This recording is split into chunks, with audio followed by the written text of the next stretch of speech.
Okay, I got this Craftsman 1 horsepower air compressor, 12 gallon, and it takes a little while to pump up, but it does work. And once it does get up to pressure, it gets up to about 100 psi, and then it starts leaking.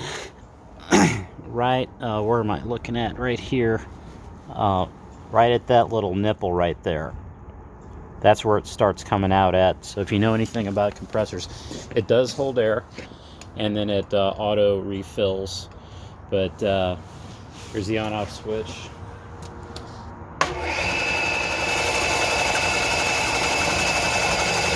Kind of pause it, and it does take a little time to pump up. Okay, it actually took about 3 minutes to get up to about 95 psi. That's like the output, that's the tank.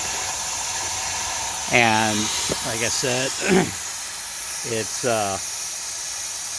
coming out right there from that little nozzle, right underneath that. Might just be some little valve or something. Like I said, if you know what's going on there, that's where it's coming from, right there. And then eventually, once it gets down, see, it's kind of bleeding down pretty good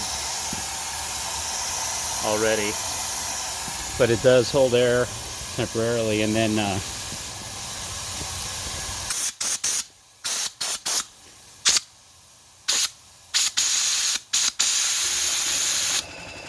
it does kick back on.